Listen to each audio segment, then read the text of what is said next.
hours ebb. I stand sleepless somnambulist, clothes twitched by gyrating Gulf Stream. Narcoleptic eyes sting. I slouch like a puppet with lacerated strings hangs lazy and let the breeze take me.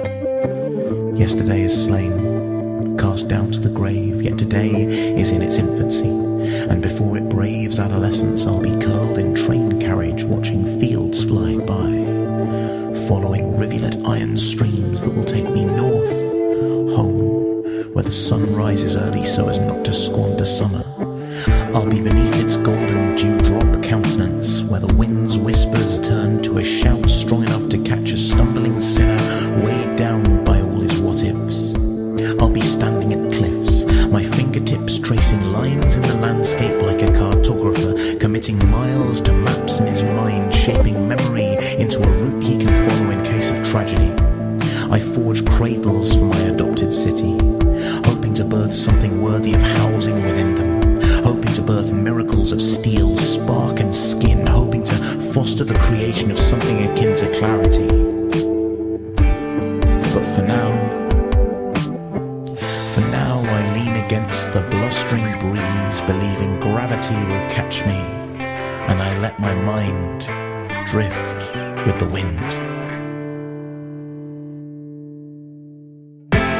Sometimes I breathe just to see my breath in front of me. Sometimes I believe in things that are not real, but that I still see. Sometimes I breathe just to see my breath in front of me. With sense of self stripped and sleep a stranger, I feel reality's illusory nature more than ever. I step back and view the world through a wider lens. When faced with our star splitting the sea, I revert to being nothing but a brief creature of dust and electric. Skin knit flesh, knit bones, knit blood. I am carbon.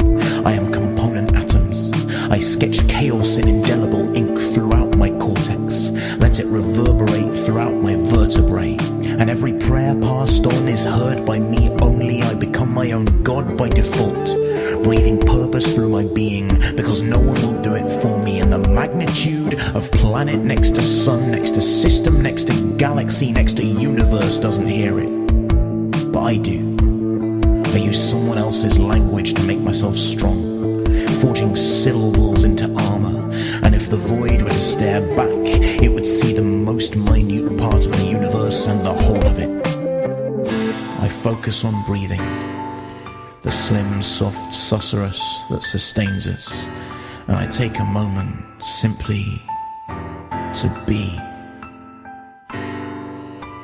Been a while since I sat down and wrote a rant with a rhythm. Been a while, this dream seemed heavier than it was before. Been an age since I told the mirror that it could be forgiven. Been a while, I don't know whether to elate or to abort.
choked up my last tea leaf the other day.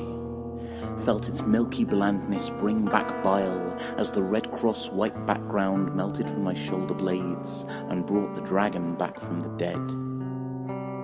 And that's when I realized I'm ready to stop being English. I'm ready to stop being scared of my own skin, making my palm a harbinger for hesitant handshakes, insincere small talk about the rain, terrified of eye contact on the train, and eating sandwiches for lunch every fucking day of the week. I want to be French. I want to greet you with a kiss on the cheek. I want to hug a stranger like lovers reconciling after a fight. I want lunch to start at 12 p.m. and end at 11 o'clock at night. Yeah. I'm ready to stop being English. I'm ready to stop making more money than you just because I've got a penis.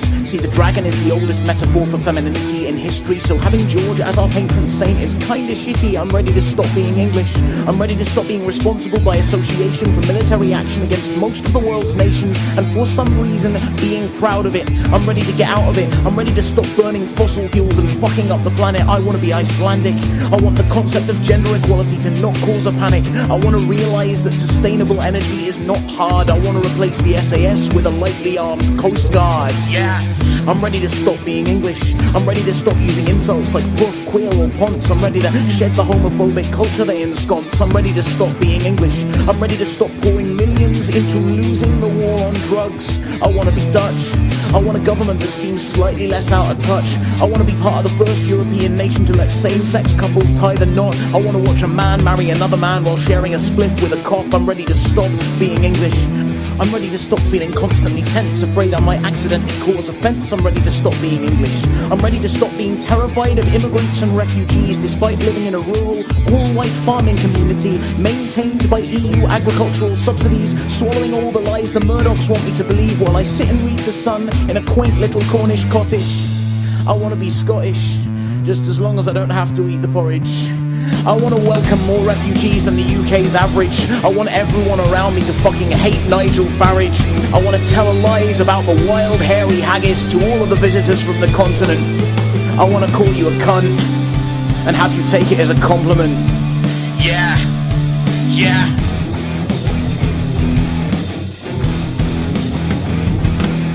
And I know every single aspect of a national identity has its own problematic aspects of misanthropy, but after the Brexit vote, I am done. That is it for me. And I don't know what I will be, and apparently I can't be a citizen of the world, but maybe I'm ready to stop being English.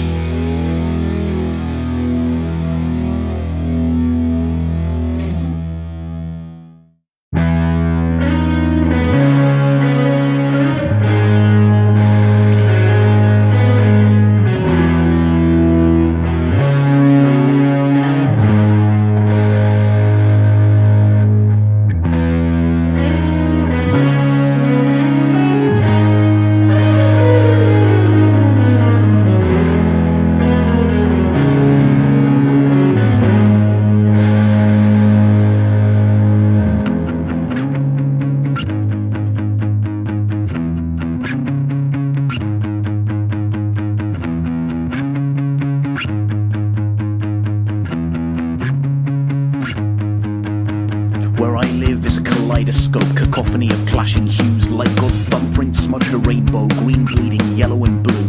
And the artwork brings a dark smile to my jail cell jaw, where every sentence pays a penance to the monochrome that came before.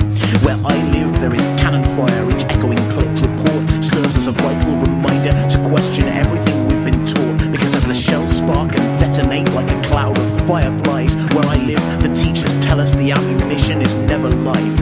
Where I live we bury babies if they aren't born male. Where I live we tutor poor kids in a myriad of ways to fail. Where I live we cast the first stone and are surprised when windows shatter. We exalt the nuclear strike as if the fallout doesn't matter. Where I live the war drum beats its jackboot siren rhythm. We purchase it on MP3 and crank up the sound system. Where I live the entropy is exposed for all to see, but it's packaged as a sitcom and we tune in every week. But where I live there's a wishing well with whips in the wood and crumbling bricks, and I drop pennies down into its depths as prepaid passage across the sticks in the hope that the water is purified and its ripples might expand and spread. Yeah, where I live is a wishing well so precious it stays locked in my head. Where I live is a tournament and we all pick teams based on the backgrounds we were born with and the cadence of our our screams, and the rules are in rotation, but our memories are flawed. One team is armed with shattered biros, and the other with claymores. And where I live, we're told that we deserve the good blades in our hands, and they're sharpened by our suffering, and the enemy doesn't understand. If we question the framing of this game, we're made to lose. And if we criticize the referees, they'll change the rules, and we can strip off our uniforms akin to snakeskin shedding. But where I live, the fires don't go out, they just keep spreading. Where I live, lies are just post-truth, and cowardice is bravery. Where I live, war is peace, and freedom is slavery. But where I live, there's a wishing well with walls in the wood and crumbling bricks, and I drop pennies down into its depths as prepaid passage across the Styx, in the hope the water is purified and its rivers might expand and spread. Yeah, where I live is a wishing well so precious it stays locked in my head. So call it doctrine, call it what you will.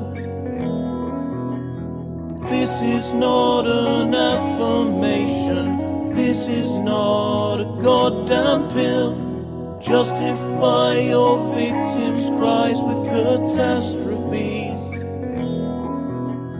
Propagate your prejudices.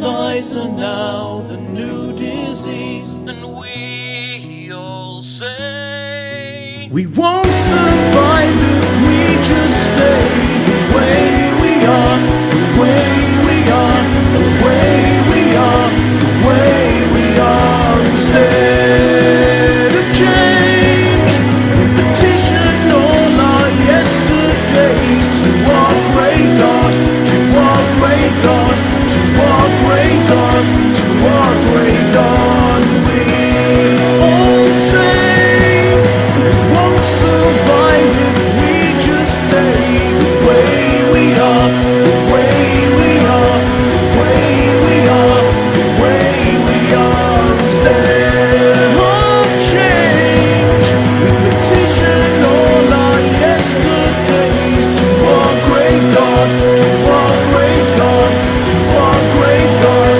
to our great God.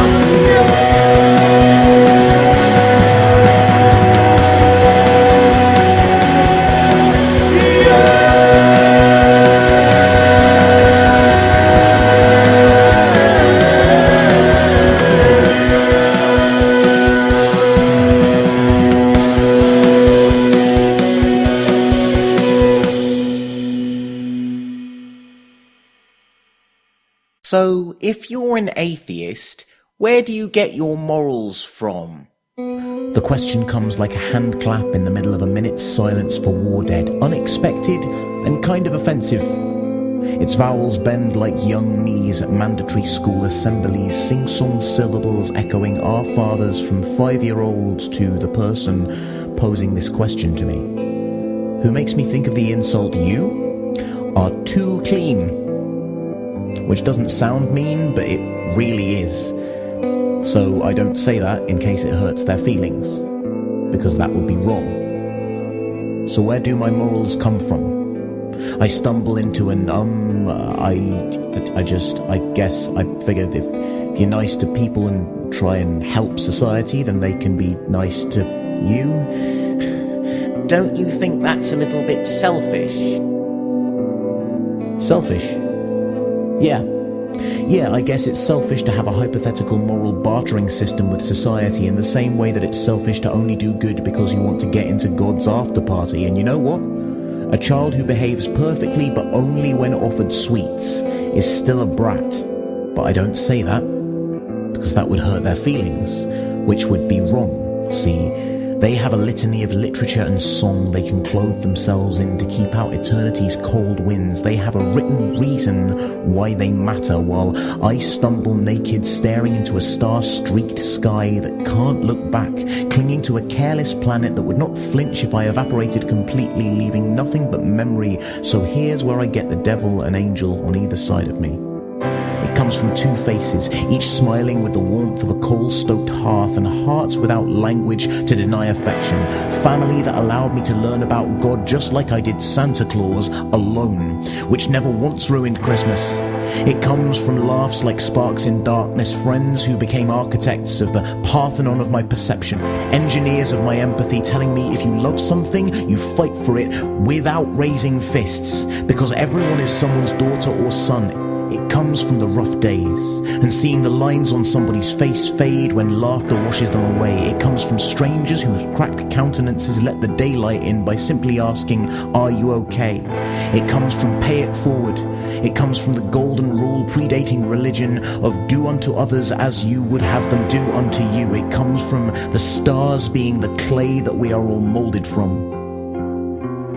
These are my patchwork morals, and for 32 years I have painstakingly stitched them together, and I am proud to wear their weightlessness like a gown. I get my morals from everything and everyone. You see, unlike you, I never needed them to be written down.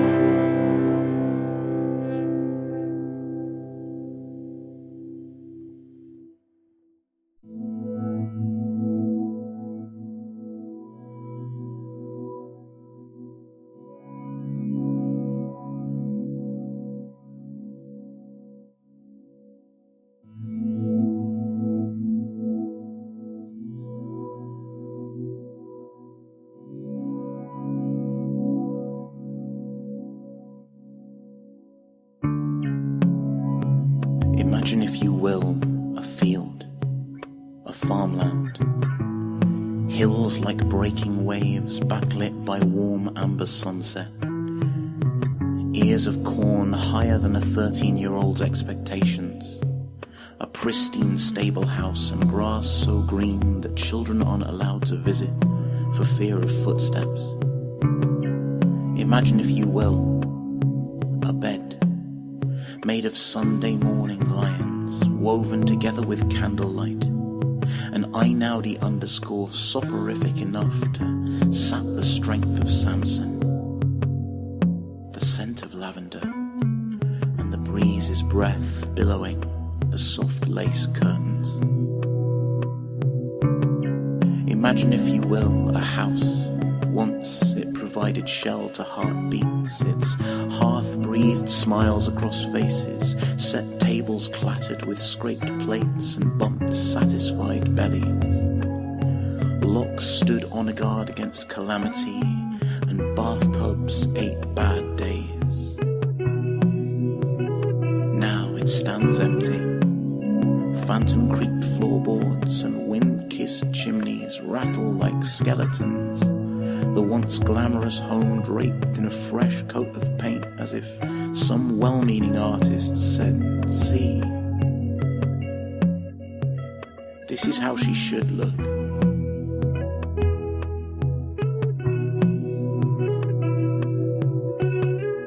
People don't believe in poltergeists anymore, but that doesn't prevent the ghost glass twitch on the Ouija board that tells you this was haunted once.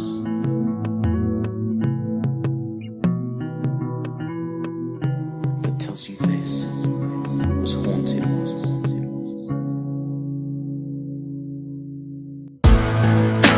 Imagine, if you will, we were all haunted once. We were echoes reverberating through railroad spikes, distorted by tunnels that stretch into twilight. We were all haunted once. Like the empty pint glass you interrogated for the answers. Like the spent shotgun shell that tore its testimony out of skin, flesh and cartilage. Haunted like a cradle abandoned by boyhood.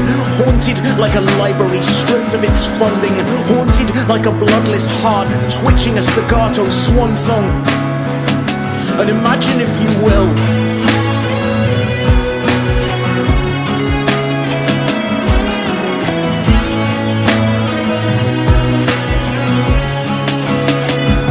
Imagine, if you will,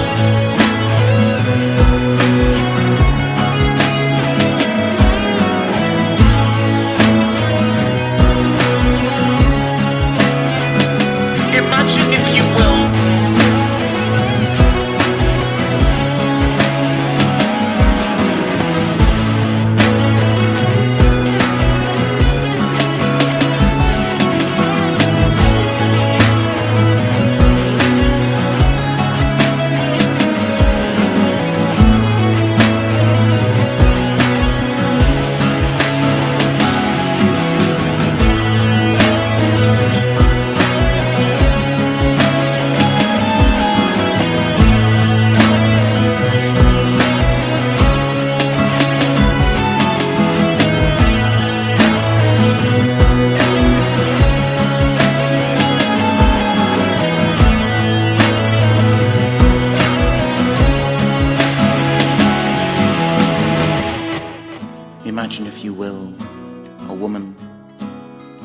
cheerful chat of skiing and drum beats. Her combustion laugh quietens as she points torchlight fingers to the ink-blot sky and traces a constellation. "See," she says, "a star is burning. Most mistake it for aircraft, but its kaleidoscope countenance reveals a candle is flickering through unfathomable light years. The breath of ages quelling its flame as it illuminates its last. Imagine, if you will, we are all dying stars."